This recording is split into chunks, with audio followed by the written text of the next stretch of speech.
It's time for Coffee with the Chicken Ladies, a podcast for people who love chickens. Hey everybody, and welcome. It's Chrisie&Holly from Coffee with the Chicken Ladies. We're here, and this is episode number 191 of our podcast, where we talk about everything chicken, family, fun, and more chickens. More chickens. We drink a ton of coffee. I'm talking a ton, but most importantly, we hug chickens every day. And we kiss them too, don't forget. We brew coffee from a little coffee roaster in Houston, Texas. Bright and early coffee. Holly Ann, what kind of coffee are we brewing today? Today we're back to the delicious hazelnut.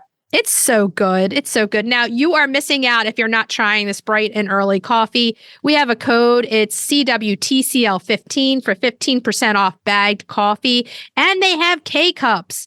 Holly Ann, where does everybody need to go to try bright and early coffee? brighthandearlycoffee.com. And go over to Amazon also. Follow them on their social media.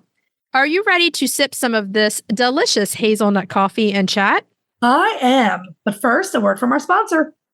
We have some exciting news to share from our sponsor, Grubbly Farms. They're here, new and improved, Grubbly's World Harvest. I'm a longtime subscriber, and my flock love the healthy, nutritious treats, plus orders $40 and more ship free. If you haven't heard, Grubbly's has a fantastic layer pellet and crumble feed. It's packed with plant and insect protein, perfect for those picky chickens and ducks. Grubbly Farms makes food and treats for healthy pets and planet. To support us and Grubbly Farms, use the link grubbly.co/coffee. Try it today. Okay, so how is your COVID self doing over there? My COVID self is feeling a lot better. Thank you very much. That's good. Yeah. But it's hot. It's really hot. I am looking forward to the end of July because July and I have never gotten along. I mean, it's hot. It's like hell hot. It's like hell hot. I'm hoping by this time this episode drops, it will be a lot less hell hot and a lot more seasonal. I mean, it changes your day. It adds about 50 extra steps to your day with chicken keeping because basically, we just talked about this last week, all the things you need to do.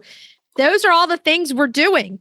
So, we're spending more time out in the heat with the chickens. If you want to have fun, add some sheep into that mixture. You know what I need to do to have fun? I need to get an extra long hose and put a sprinkler in every run and then run through it myself while I'm out there. Or just have waterfowl. So last night we had a bad storm here, right? We did not. We got nothing. I know. I'm sorry because it dropped the temperature so low.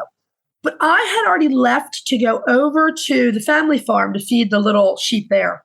Pete, meanwhile, ran outside to bring the geese in. They're in a run and they have protection, but they don't have their full feathers yet. They're not waterproof. Right. And they're definitely imprinted on both of us. So Pete got the girls out of the run and thought they would just follow him straight into the garage, right? Yeah. No. They started zooming around and playing because they thought that rain was the best thing ever. I know. They're like, this is great. I'm telling you, Maryland weather is either you need to start building an ark because you get 3 weeks straight of every day you get torrential rain and you get a mud fest, or you get nothing for like a month or two. It's like, crunchy. There's nothing in the middle here. I mean, maybe rain once a week would be nice. Come on. Twice a week would be good. Good for the hay farmers. It sounds great. I remember in the spring, though, I mean, it rained 2 weeks straight every single day to the point where I couldn't even walk in my runs, and neither could the chickens. They were so muddy. It was so bad. My fingers were like permanently prune fingers from working outside. Yeah. I mean, I guess all of us that have animals that live outside can appreciate this. It just drains you. I'm tired. I'm up at 5:30 to get everybody out super early, and then I don't crash until after 9. It's just a long day. But hey, they're worth it, right? They're worth it. Of course they're worth it. Obviously they're worth it, or I would not have so many, plus the sheep on top of it. And I'm so excited because I sent the girls to Five Below today to buy me some of their umbrellas over there for $5. And they're like the, inexpensive beach umbrellas. I have them in multiple places in the run where the sun comes in, and it's really helping. It's doing a great job. Oh, yeah. Anything that provides shade. I mean, why do you think the fine ladies used to carry parasols to protect their lily white complexions? Heck yeah. I could probably take 20 more umbrellas and it would be good. It would be a sight, but it would be good. It would be a sight, though. I can't imagine what your neighbors would say. 20 umbrellas and chicken runs. That would be something. The Carlos are going with a new look over there. Yeah. Oh, yeah. Okay, so on that note, if you're listening to our show and you're loving it, head on over to Apple Podcast and leave us a written review. It does amazing things for the growth of our show. We love reading them. Thank you for all of our newest reviews. And we have a lot coming over internationally. Unfortunately, in the US, it doesn't show you those reviews, but we see them and we read them. We see them on Chartable, right? Yeah. So thank you so much. And while you're there, hit subscribe because it's the zero money way of helping us grow and you never miss an episode. If you're looking for other ways to help support the podcast, you can tell some chicken-loving friends about us. You can share your favorite episodes on social media. You can check out our Etsy shop, t-shirts, logo mugs, tank tops. You can become a patron of the show at patreon.com/coffeewiththechickenladies. A gigantic thank you to all of our patrons, old and new. And the other thing you can do to help support the show is visit our website and our show notes, use our affiliate links and discount codes, and buy products from our sponsors. Yay! If you're looking for a chicken coop that's produced in a planet-friendly, sustainable way, try Nestera. Each coop is made from highly durable, 100% recycled plastic that keeps the equivalent of up to 2,000 shampoo bottles out of a landfill. Their clean, modern design will fit into any garden or run area and comes with an industry-beating 25-year warranty and a range of handy accessories. Simple to put together, so quick and easy to clean, and most importantly, red mite resistant. Your chickens will love it. Quick shipping from Nestera.us. For a 5% discount, use the affiliate link in our show notes, on our website, and on Instagram. Link in bio. Check them out today. Hey, Chris. Yeah. Do you like subscription boxes? Does it have anything to do with chickens? Of course. Then yeah. Let me take a minute to tell you about the Chicken Love Box. If you love goodies for your chickens and you need to go to chickenlove.com. I love the mega box. Tons of useful products for my flock and a chicken tea for me. You can't go wrong with a chicken tea. They are so cute and so soft. In the April box, I absolutely love the chick leg bands and the organic soap set with hen decoration. I am loving the Chicken Spirit long sleeve tee, and those chick vitamins, they could save a chick for sure. Boxes start at $39 a month. They ship immediately after your order, and shipping is always free. Such a great deal. Don't wait. Get off the nest and click already. Use the code CWTCL50 for 50% off your first box of a 3-month subscription or more. That's chickenlove.com. That's chickenluv.com. Get your subscription today. The Breed Spotlight is brought to you by Murray McMurray Hatchery, defining quality for generations. For over a century, Murray McMurray Hatchery has remained a trusted family-owned business, working tirelessly to ensure our poultry meet the highest standards. Whether you are an experienced enthusiast or just embarking on the journey, look to McMurray Hatchery for guaranteed quality, rare and heritage breeds, low minimums, and all the supplies you need to raise your flock. Request a free catalog today. There once was a little duck, there once was a little duck. Oh yeah, yeah, yeah. Quack, quack, it's time for the Breed Spotlight, yeah. Yeah. I told you I'm getting more creative with my little jingles. Quack, Okay. quack. So this week's Breed Spotlight is... The East Indy duck. Well, that's a little clue in that this episode's going to be about ducks. It's a duck episode. Yes, it is. So the East Indy duck. Now, this is a gorgeous, gorgeous little duck. I mean, absolutely stunning. Take a look at them. The East Indy duck is another beautiful bantam breed of duck. They are solid black with some of the most gorgeous sheen to their feathers that I've ever seen. Oh, yeah. If you Google them, as everybody knows, I always Google the animals that we're talking about. You're going to see what looks like a green duck, all green, but it's the black feather with the green sheen shining through. And it's beautiful green sheen, that's for sure. It's stunning. Much like the Cayuga, the East Indy, again, has that beautiful black with the green sheen. They're not the same breed as the Cayuga. They are absolutely different breeds. And the East Indy is a bantam where the Cayuga is a full-size bird. Right. This duck has been around since at least the early 1800s, perhaps even earlier. But tracing their history, I got to tell you, is tough for a couple of reasons. First, no one knows where they actually came from. Oh, wow. Second, they've had a handful of different names over the past few centuries. Okay, so let's list them. The Labrador duck. The Buenos Aires duck. The Brazilian duck. the East India duck. And there we go. And then we got the East Indy duck. Right. So the APA accepted this duck into the first printing of the Standard of Perfection in 1874 under the name East Indy duck. It's not Indian. It's not Indies. It's not India. It is the East Indy duck. However, just because, history has its twists and turns, there is zero evidence that this bird was ever in the East Indies. Exactly. Like, that's crazy. Yeah. This is just me throwing out a theory. I don't have any sources to cite here. This is just me as a historian saying there also used to be a small black chicken called the East Indy. Yeah. And I wonder if they just took that name and slapped it onto the duck because it's a small black duck, just like the small black chicken. Maybe. Just a theory. Now, the few poultry historians who have written about this duck contend that it either came from North America or the UK. And this seems to be largely a guess for most of them. I tend to think North America because if you look at the names, most of them actually are in North America. I mean, Labrador is Canada. Right. But Brazil and Buenos Aires, South America. So most well-reasoned theories, at least what I consider well-reasoned theories, believe that the East Indy duck did originate here in North America, and it was later refined by breeders in the UK.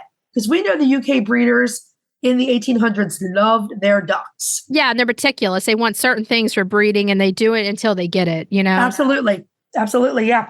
The earliest mention I found of them in the UK was in the 1830s, so that's pretty early on. Yeah, it is. But they were definitely here in the US in the early 1800s, again, if not before. And they stayed here. They did appear in the first US poultry show in Boston in 1849. Okay. And again, they were in that first printing of the Standard of Perfection in 1874. So even though it's few and far between, I feel like there's enough documentation to prove they've been here for the duration. Right. Now, though the East Indy ducks are bantams, they're going to be pretty different looking than the call ducks. Yeah. Okay. They don't have that round head and puffy cheeks of the call ducks. So a black call duck looks pretty different to the East Indy duck. Now, very much so, yeah. Right, exactly. And they have the regular features of the full-size duck breeds just in miniature. So it's like clearly like the bantam, where like we said, the call ducks just look different, Definitely. Yeah, there's a huge difference between them if you look at them side by side. Exactly. So the female should be coming in at around 1.5 pounds, and the drake's closer to 1.7 or 1.8 pounds. Like we said, they only come in the black variety, and they have an incredible green sheen. And I've said this about when we did the Cayuga duck and this duck that reminds me of the movie The Boy with the Green Hair. And that was a movie like when we were little, they used to put on Sunday mornings. What, like the 1980s? It was like almost black and white. It was like a really old movie. Really? And the kid dyed his hair green. And because it was such an old movie, it was like the craziest thing ever. It was called The Boy with the Green Hair. Okay. And it just sends me to that movie for some reason. Interesting. So it's kind of crazy. So their bills, the legs, and the feet are all black, and they have dark brown eyes. This is really a dark duck that is going to shine through with great sunlight. It's going to be a pretty photogenic duck that you're going to have in your flock, and one that's going to be great for your social media post because they're beautiful. They're absolutely beautiful. Now, they have a small oval head, very different again from the call ducks. Overall, they have a nicely balanced body and a compact appearance, which is really good for a bantam duck. White feathers may show up in older birds. You didn't think it gray hair too. And bills and legs color, they may fade as the duck gets with age. Okay. That happens in all poultry, chicken, ducks, everybody. People get gray hair. They fade a little bit. I think it may start to turn up when they're like 2 or 3 years old. So still on the younger side. Yeah.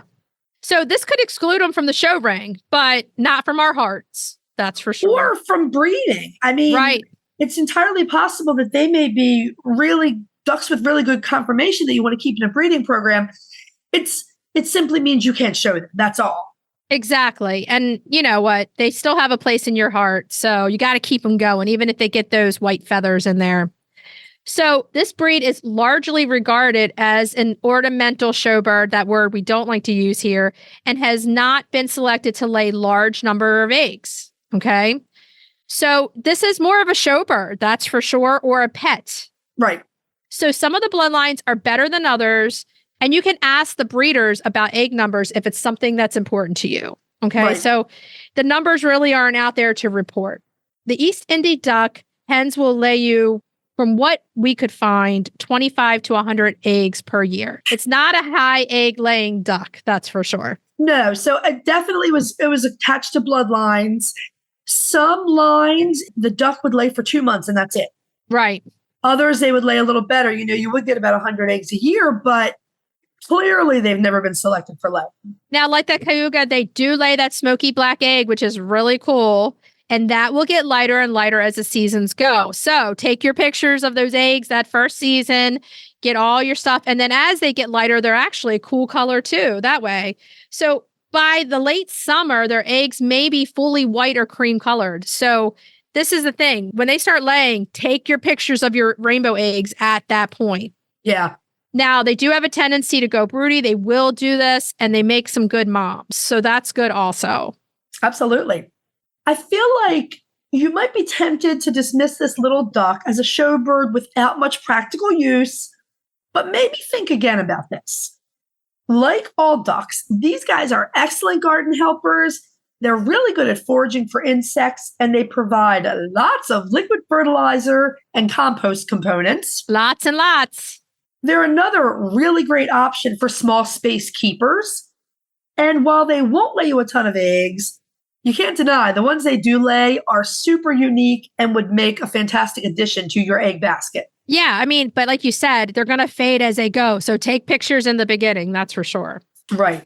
The consensus seems to be that they are very gentle ducks. They make great pets and companions, and they would be really great for kids getting into 4-H or showing. Yeah, I'm sure. And we think that their beauty alone makes them a choice addition to a backyard flock.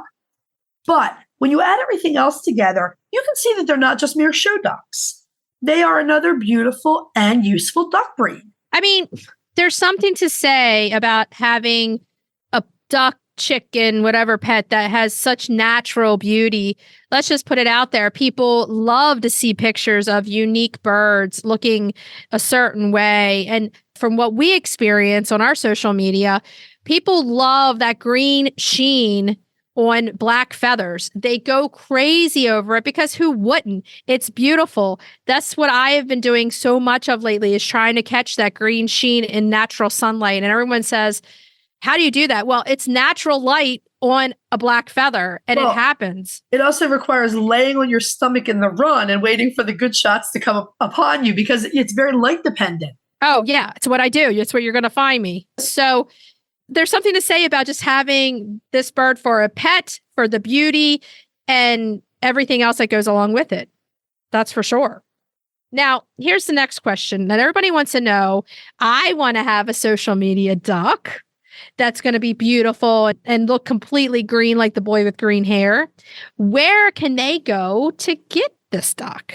They're a little harder to get your hands on than the call duck. So Duck Creek Farm in Montana sells East Indies, and you can do a Google search. You might find some private breeders that way. We have a couple of warnings. The first is, be careful that you only buy from breeders offering healthy stock. Do not bring a disaster into your flock. Yeah, that's across the board, anything that you're buying. Exactly. And the second piece of advice is, these are not going to be $5 ducks. These are expensive ducks. Yeah. So, buyer beware. Make sure you're going and getting from a reputable place. If you can go local and check them out, that's always the best. Right. So you can see the conditions that they're in. And when you bring them in, quarantine them for the utmost time that you can before introducing them into your flock. I love this little bird. It's the boy with green hair duck. That's what it is to me. And there is something really, really good about a really beautiful green sheen duck. Really cute. Are you ready to dive into the fascinating world of backyard ducks? Look no further than Metzer Farms, your premier destination for top quality waterfowl. Whether you're a seasoned breeder or just starting out, Metzer Farms has everything you need to elevate your flock to the next level. And if you're passionate about call ducks, you're in for a treat. Metzer Farms hatches a stunning variety of call ducks, meticulously bred for their miniature size, beauty, and calm temperament. From snowy whites to vibrant colors, each duck is a masterpiece waiting to grace your backyard. Visit metzerfarms.com today to browse their extensive selection and start your journey into the wonderful world of waterfowl. Metzer Farms, where passion meets perfection. Roosty's proudly sponsors Coffee with the Chicken Ladies. They're back with an innovative new product. You're gonna want to check this out. It's an extra large set, a 14-pound feeder in 3-gallon water with steep anti-roost lids. They're made of super durable material. You can either stand them on legs or hang them on brackets on your coop or fence. They're easy to remove and clean too. Plus, they look awesome. We personally use Roosties and we're huge fans. So if you're raising chicks or keeping chickens, check out the Roosty store on Amazon or follow the link in our show notes. Okay, so we're ready to move on to main topic. Yeah. Yeah. Yeah. Okay, this week we have a guest. We've been looking so forward to talking to her. This week we're joined by Kristine Ellis. Kristine is the woman behind the account Dunkin Ducks. She's on TikTok, she's on Instagram, she's on YouTube, and she just published a fantastic new book, Raising Ducks for Beginners and Beyond. Kristine, welcome to the show. Thank you guys so much for having me. Hey, Kristine, welcome. Welcome to the table. We're so happy to have you here. We love talking ducks. That's for sure. And, you know, we were like, we got to get Kristine in here and talk about this book and talk about your ducks because you are loved by so many people out there. Oh my goodness. So many people. Thank you. You're making me blush. It's nothing. And we love you. We love you. Yeah. I appreciate it. Okay. So yes, we welcome Kristine to the table. We want you to tell all of our listeners all about you. Tell us your story. We want everybody to get to know you. So it all started when I was turning 5 years old. My dad brought home 2 ducklings as a birthday gift for me, and I absolutely fell in love with ducks ever since then. I grew up in a 4-H club, so I got to learn about chickens and ducks with my peers growing up. I attended duck shows, and really ducks just became my passion in life, and I wanted to learn everything possible about them. And really ever since I was 5, I've never stopped learning about them, and I've just had such a fun time learning more and more and more. And now I get to share all of that with people online because in 2017, I started my account called Dunkin Ducks on Instagram. And I came up with that name because I had gotten my very first 2 miniature ducks. They're called call ducks. And I had named the first one Munchkin and her sister Kava. Kava means coffee in, I think, Hawaiian. It's been a while. It's okay. Here, let me do that. Holly, I can do a fact check while we're Continue here. talking. I'll do the fact check. So I had these 2 ducks, and because Munchkin was my very first miniature duck, I thought, what better name than to call her Munchkin, like the mini donut holes at Dunkin' Donuts. So I coined the name Dunkin' Ducks and started an Instagram page. And really, it was great for me because I had a way to connect with other duck lovers online, and it wasn't anything crazy. It was just me sharing duck pics and talking to my duck friends. But in 2021, during the pandemic, things got really wild, and Munchkin went super viral for her videos drinking ice water. And from there on out, this has been my full-time job. I post silly duck videos, and I also post a lot of educational duck videos because with being a duck influencer, there's a lot of responsibility of, I don't want people to just go out and buy these ducks and then end up dumping them on ponds. I want them to do it the right way. And so I know that my influence is encouraging people to get ducks, so I want to teach them how to do it the right way. I think what you're talking about is community, right? And we've learned a lot about this all over throughout the years, and we've talked about this for a long time. It's building community and people of like mind. So also people that want to come in, they want to get ducks, they need people to look to that are going to give them solid, real information that is correct. Because there's so many people that give information that you're like, where did you pull this out of? Seriously. So it's good that you continue to learn and you continue to put it out there because people need that. It's a must. Absolutely. And I think, everyone who's ever owned ducks or chickens knows that, especially when you first get them, you make a lot of mistakes. Granted, I was 5 when I got my first ducks, but we absolutely made a ton of mistakes. And now I get to share those mistakes with people. I share a ton of those mistakes in my book. And hopefully that prevents other people from making the same mistakes. Yeah. Yeah. I think that's the point of all of us in this, right, Holly Ann? Like, learn Absolutely. from where we made a mistake. We can steer you so that maybe you won't get there, you know? Right. Right. And, when you think about it, I'm sure you ran up against this too. Okay, you were 5, but if you ask your parents, I bet there wasn't a whole lot of information. Even as a 4-H kid, I was one too. There wasn't a lot of information about poultry out there. There really, truly wasn't. And a lot of what was out there was just kind of guesses. Like, there's not actual research to tell us what's right and what's wrong. It was just, well, I've been feeding them corn since my grandparents were kids, so let's just keep feeding them only corn. Yeah. People were doing the best with the information that they had. But in 2024, we have a lot more information and a lot more research on them now than we used to, which is really good. Absolutely. It is ideal. I mean, there's still Chrissy and I talk about this regularly. When it comes to chickens, I feel like we know this much and there's this much we have to learn. And it's the same way with the geese. I can find next to nothing on geese, and ducks are maybe only a little bit better. Yeah. I also I rescued a checker partridge, which is a game bird. Oh, He yeah. had been shot, and so he had to get his leg amputated. So I had this one-legged partridge, and I'm like, how do I care for this? And there's like no information because they're not really common pets. They're not even domesticated.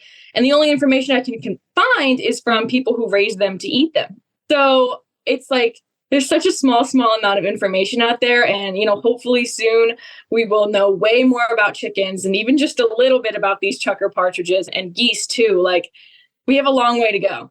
We really do. And thank you for being in on the top of that. Right. I mean, the education community, we all need to work together in giving top-notch, correct information to people out there so that they can do the right thing for their birds of any kind, waterfowl, chicken, anybody out there. It kind of feels like a responsibility at this point, right? You're like, okay, I need to make sure my information's top-notch. It's the right stuff.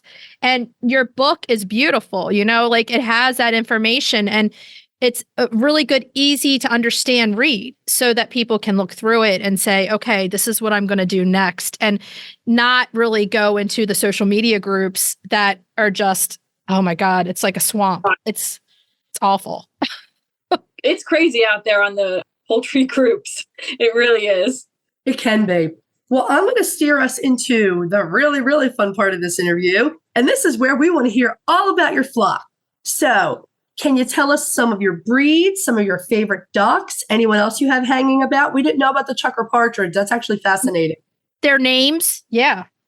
So I currently have a total of 13 ducks. They're all call ducks except for one, which is an East Indie.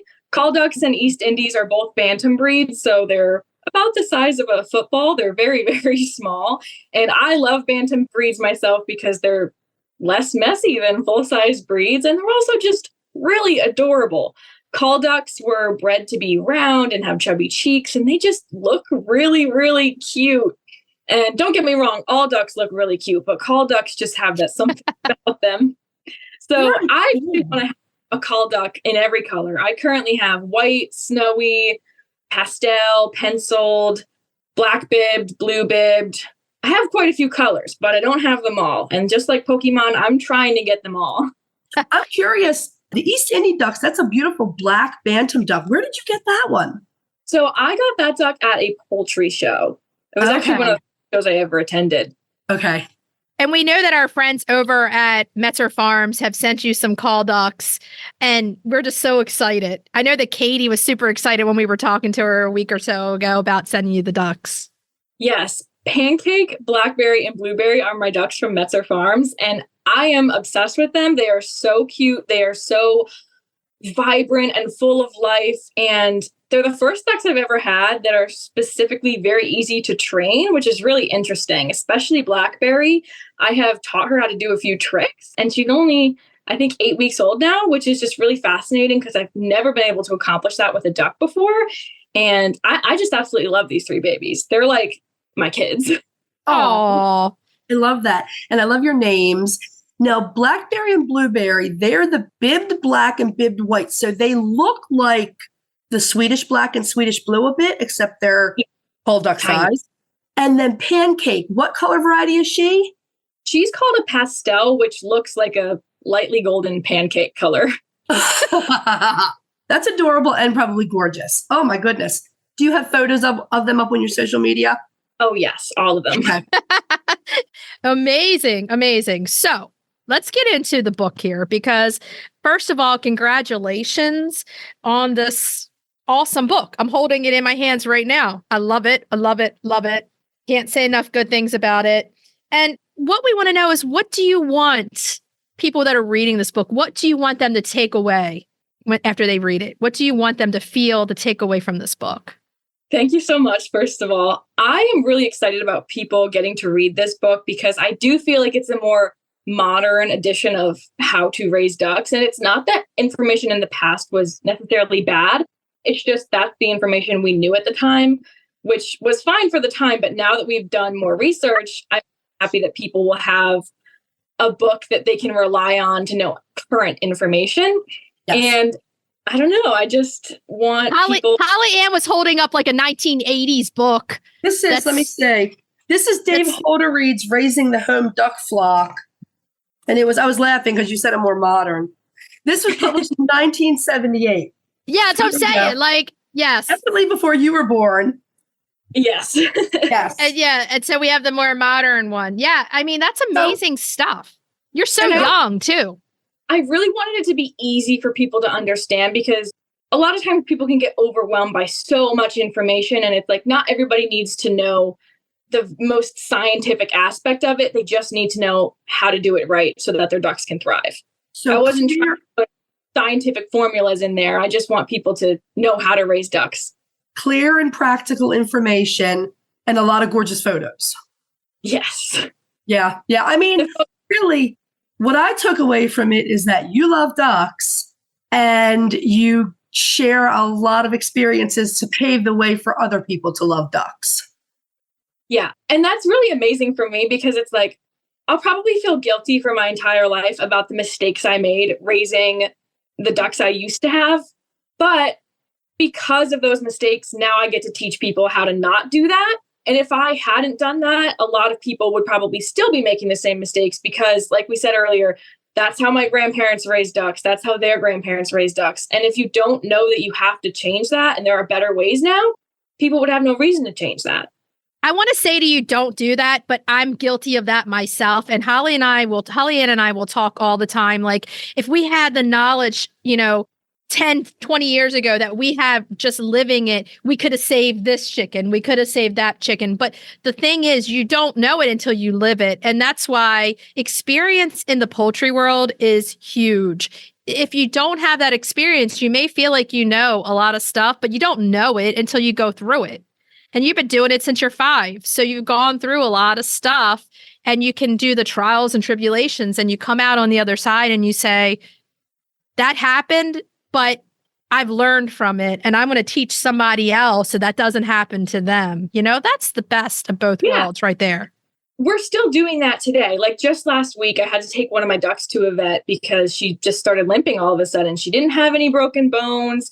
Really had no idea what could possibly be wrong, except I was like, this is probably a slipped tendon if I just had to guess, right?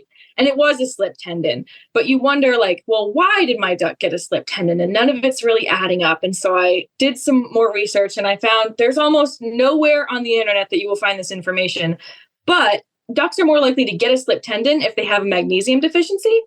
And the way that they magnesium deficiency is that they eat too much calcium. And this particular duck is a rescue that doesn't quite understand food yet. So she eats oyster shells as if it's food, but it's not.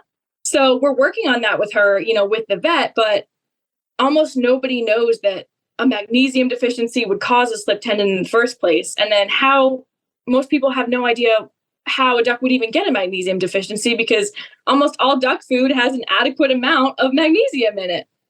This is one of the things I love about you. You take your ducks to the vets. You have our heart. So if you listen to our show, we're about medical care for these birds. They're well worth every little bit of medical care that you can put in them. They're living beings and they're worth it. And we love the fact that you talk all the time about taking your ducks to the vets. It's amazing. Absolutely. And something one of my vets told me is that she really values the fact that I bring my ducks to her, because every time she has the opportunity to put her hands physically on a bird and diagnose it with a problem, she has the opportunity to learn too, because there aren't a lot of owners that will even give her that opportunity. And this particular vet knows a lot about poultry. She is absolutely amazing, but the more experience you get, the better you'll be. So true. I'm really happy that I get to work with her and learn from her and teach the things that she teaches me to all kinds of people online. Yeah. It's worth its weight in gold to have a vet who is willing to learn with you and work with you and take on challenges. Our vet, Dr. Rebecca, is the same way. I can't say enough good things about her. And what you're doing when you talk to all your followers across the board, and what we're all doing is spreading the word that it's okay to treat our poultry medically. It's okay to get them medical care. That in itself is a platform. And, you're using your platform for good with that. And, I want to say to you right now, I'm so sorry about Munchkin. We followed along with you. It was heartbreaking to see that happen. We saw the love, the care that you have for her still. And, it's just, you did everything you could for her. Just know that you did everything you could. Thank you. That was a really hard one for me, but I'm really glad. I don't want to say I'm glad that it happened, but I'm glad that I got to teach people about it, because we don't know exactly what was wrong with her, but we do know she had a reproductive problem. And if we had to guess, it was probably cancer. And unfortunately, the statistics for cancer, especially reproductive cancers in poultry, are just incredibly high, and no one knows about it. Right. No one knows about it. So, and the other symptoms that Munchkin had were so small that 9 out of 10 people would have thought she was fine. And I knew she wasn't, but now people know the signs, and maybe that will help someone else's bird actually. I can really relate to you because I have what I call the spidey sense, and it's a curse and a blessing all at once. I notice things way before people notice them. And part of me is it's kind of a curse, but a blessing, because I'm noticing something and everybody's telling me I'm crazy. And I'm like, no, no, no. And I guess it's from being an animal nurse for 15 plus years that I'm in tune with what they're showing. So, but the fact that you noticed it and you try to get her help, you did everything you could. Absolutely. And sometimes it's the smallest things. For one, Munchkin just wouldn't come out of the coop one morning. And you might be thinking, maybe she's just trying to lay an egg, or maybe she's tired or anything. But I'm like, that's not normal. There's no reason she should not be leaving the coop with the other ducks in the morning. That was a big sign for me, something is seriously wrong. And when you're around these birds every day and you get to know them so well and you know their personalities, you guys know birds love to hide their illnesses. Yep. So being extra vigilant is important in catching things early, because they love to just hide everything from us. They don't want us to know that they're sick, unfortunately. Right. Honestly, your power of observation as a poultry keeper, and no matter what kind of bird you're keeping, your power of observation really is a superpower. Even if you are sensing things before the vet can figure out what it is, it's still, whether it's because you see something that is wrong, or because just some instinct tells you that something isn't right. These things go into the experience of making an experienced poultry keeper. And I think they lead us to trust ourselves a little more, with our decision-making when it comes to healthcare. It's all stuff that, you just absorb it and grow it through the years. And you did this when you were young, which is amazing because, with all the plasticity in a young brain, you probably just sucked in that information like crazy. Yeah. So what's on the horizon for you? You have your whole you're so young, you have your whole life ahead of you. What's on the horizon for you when it comes to ducks or anything else? Do you have any new projects coming up? So, my whole life revolves around ducks, and I truly hope that it always will. So honestly, I'm really leaning into my duck that I got from Metzer Farms, Blackberry, right now, because I think she could be something with how smart she is. I think I might be able to get her to learn a lot of tricks and do cool shows. But I have a feeling something good will come out of that. We got to tell Mark and Katie what a great job they did sending you over these ducks. We love Metzer Farms. They are an amazing family, amazing family. They're just great people. I completely agree. I absolutely love them. And when John reviewed my book, I felt like I was fangirling over it. I was like, I like my book. Do you find, I mean, we really run into this wall all the time with chickens, but do you find that people have a perception of ducks as smart or not smart like chickens? I'd say most people do not think they're smart. Okay. But we know that they're pretty smart. I mean, I've kept chickens for more than 20 years, but I'm new to geese, but my geese are diabolically smart. Do you feel like ducks have that same level of really smart in them? I think that ducks absolutely have the potential to be smart. We just haven't fully tapped into it yet because not a lot of people try training their ducks. Yeah. I think that chickens are definitely smarter than ducks, in my experience at least. I don't raise chickens right now, but I did previously. Mm-hmm. And I found that we're just a bit smarter than ducks. Ducks they're less food motivated. So it's a little bit harder to train them. Okay. Interesting. Yeah, but you might find out some different stuff with blackberry. Sorry, Chris, go ahead. No, it's okay. I'm saying chickens get a bum rap all the time. They're always saying chickens are afraid of everything. Chickens aren't smart. We've found this scientifically to be so untrue. They have the ability, just like all poultry, to be loved. And I say it all the time because I want everyone to really know this and lean into it, that they're amazing animals. And, all poultry across the board can be trained and do amazing things in life. I mean, that's for sure. So we're going to give you an unfair question here that we ask everybody. And I'm sure that you kind of have an idea what it is. And I kind of think I know your answer, but me too. What is your favorite breed of duck? It's absolutely call ducks. I knew it. Yeah. I'm so biased when it comes to duck breeds because I just love the little call ducks. They are gorgeous. There's a million different colors. I mean, the calls come in such a variety of colors. And if you don't have the space for a bunch of ducks and a ton of water, the bantam ducks are the way to go. Absolutely. They are fantastic. When we went to the Ohio Nationals in the last fall, the call ducks took over the room. And it was just in noise, in everything. There were like thousands of them, and they were so cute. I was just like, oh my Lord, how many call ducks are in this room? It was a lot. I wish I could have been there for the 150th anniversary show. The last time I went to Nationals was in 2019. And I was just taken away by these adorable call ducks and colors that I didn't even know existed at that point. I was like, I want that one and that one and that one and that one. I mean, I just want all of them. They're so many. Beautiful. They're so beautiful. Like, what's the one? Butterscotch. And just there's so many of them. I went to the Ohio Nationals. I've wanted ducks for a long time. So was Chrissy. We both wanted ducks for a long time.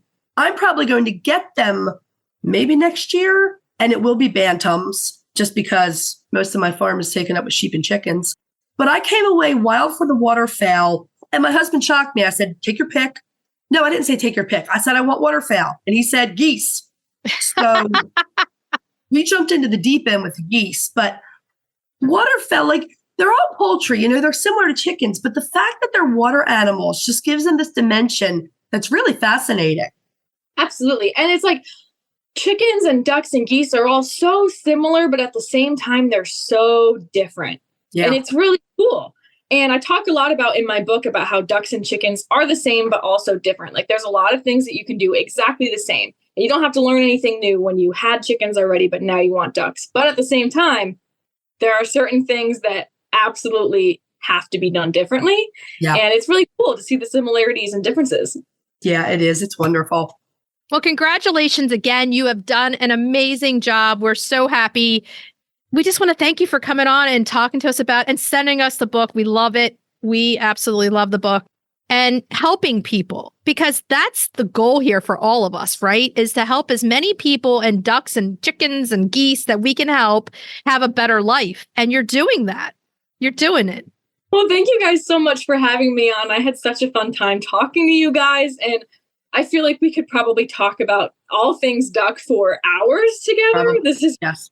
We definitely want to have you back on, and maybe we Yeah. can do a subject, like a round table, and dissect some different subjects. And I think that would be really helpful to people. If you're interested, it's an invitation out there.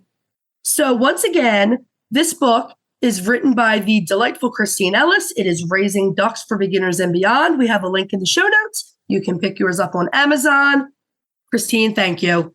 Thank you. Thank you for having me. And we'll talk to you again soon. We'll talk to you later. Bye. Bye. We just want to thank Kristine one more time for spending a really fantastic time with us, talking about her new book, Raising Ducks, about all the members of her flock. If you're a regular follower of Kristine, you might know her better as Chrissie, but we went with Kristine simply because it would have driven you all crazy if I had said Chrissie and talking to two different people. Exactly. And her ducks are so cute. Blackberry, the one that she's training from Metzer Farms. What a cutie. Those ducks are so cute. And Chrissie's very knowledgeable. I really Well, love thank her you. book. See, that's why we were saying Kristine.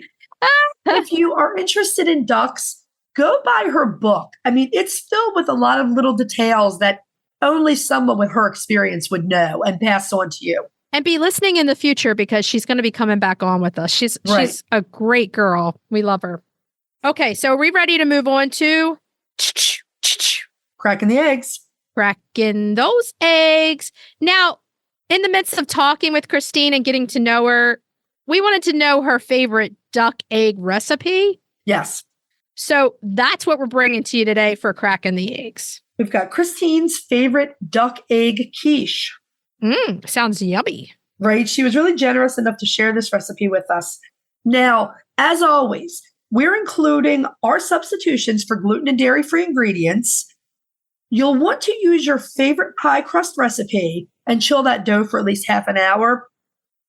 But you can also make this quiche crustless if, like me, the thought of making a pie crust in July is enough to send you into spasms. Right. Or buy a pre-made. That's also the other thing. If you're not gluten-free, you can buy a pre-made and just use that. That's what I do. Gluten-free. You're not great, but you can get them.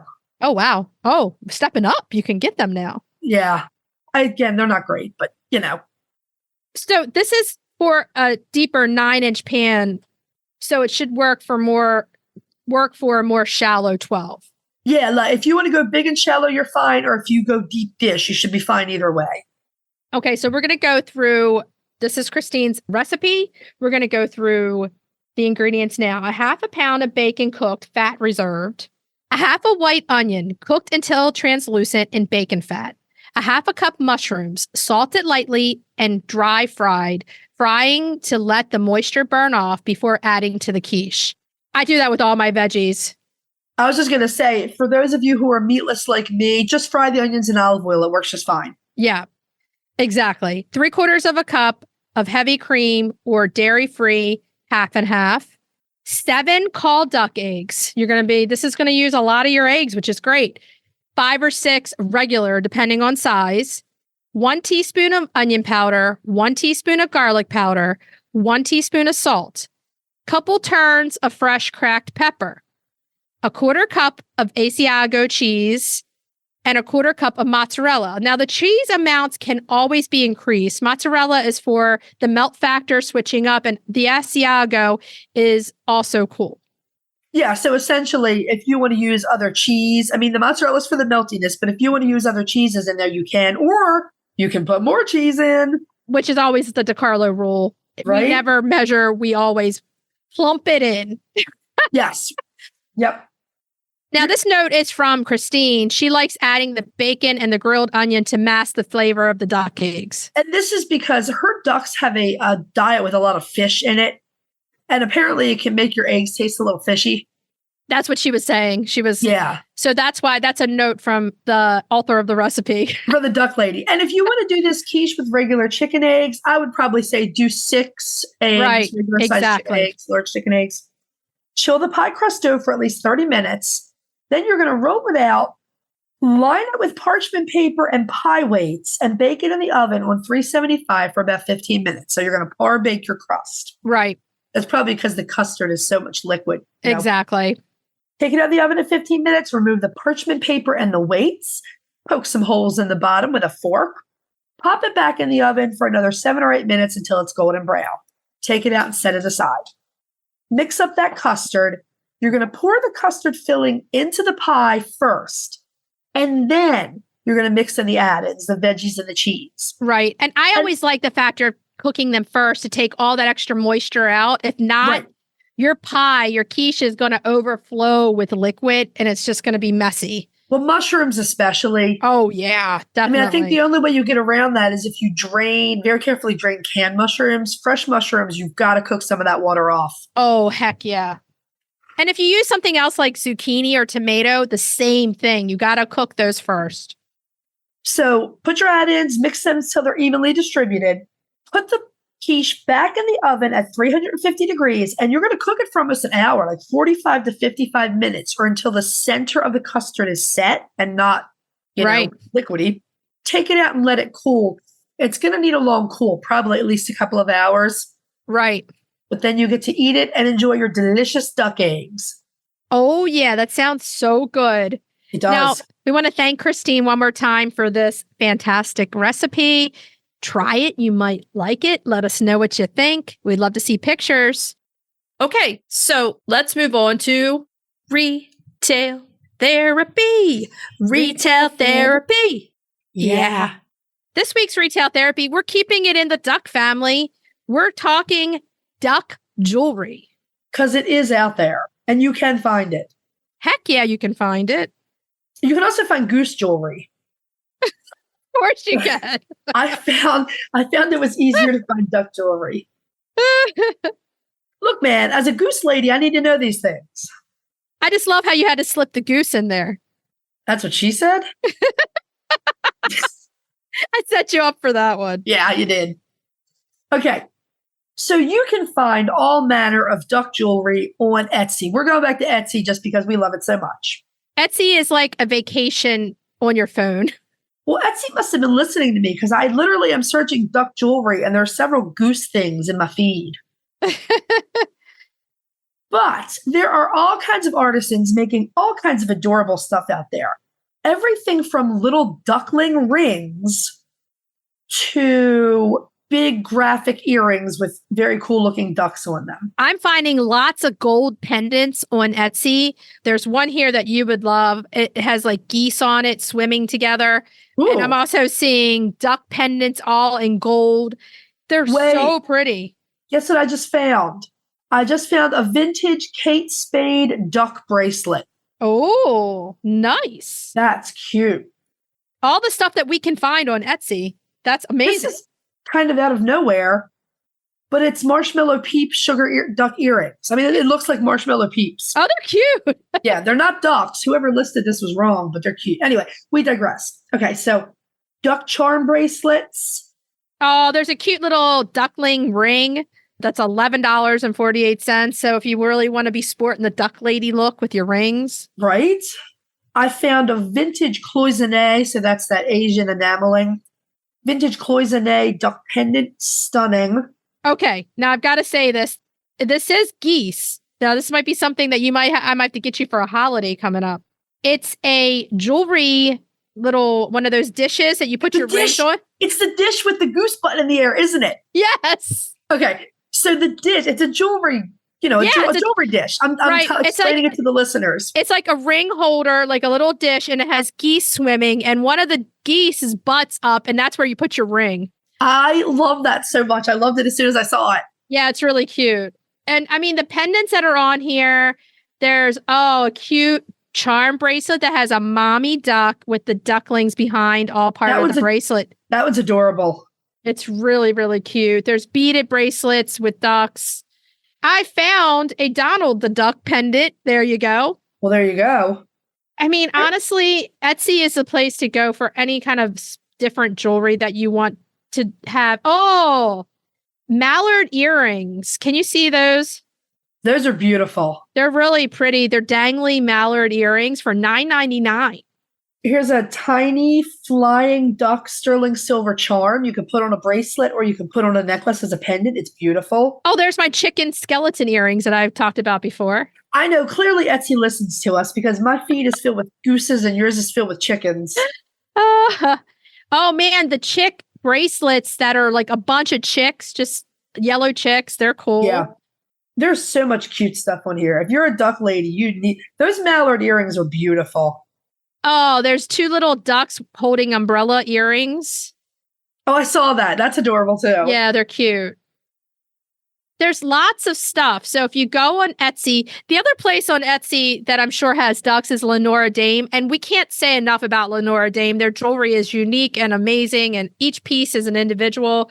Check them out on Etsy too. I mean, for duck lady stuff, it's the place to go, honestly. It really is. There's some beautiful, beautiful stuff on here. And some of it's at a good price point. I found stuff starting at like $10 and up. Exactly. There's lots of stuff. You don't have to spend an arm and a leg to get some duck jewelry. So, right. Okay. So now that you've taken your 5-minute vacation, go to Etsy, get yourself some duck jewelry, get yourself, a little of the East Indy duck action going on. Get Kristine's book on how to take care of these ducks and sit down and have a duck vacation. Yeah. Quack. Quack, quack, quack. Now, should we tell everybody what we're going to be talking about next week? Oh, yes. Next week, we are spotlighting one of the most popular chicken breeds in the world, the tiny and beautiful Sarama. One of my faves. Next week's episode, we're being joined by Dr. Stephanie Lamb. Dr. Stephanie is not only an avian veterinarian, she's also a consultant to LaFaver Company, and they happen to make some of our favorite chicken supplements. Yes, they do. Cracking the eggs, this looks so good. Chocolate chip zucchini bread. Because it's in season. It is the season. And retail therapy, we're going to do our review of the Quick Tent walk-in chicken run. So what should we tell everybody to do until next week? Hug your chickens and ducks and geese. Every day and kiss them too. We'll talk to you later. Keep cool. Bye-bye. Bye. If you'd like to see more of us, please follow us on Instagram at Coffee with the Chicken Ladies. If you'd like to help us grow the podcast, please leave us a written review on Apple Podcasts. If you'd like to become a patron of the show, please visit our Patreon page, patreon.com/Coffee with the Chicken Ladies. Thanks for listening.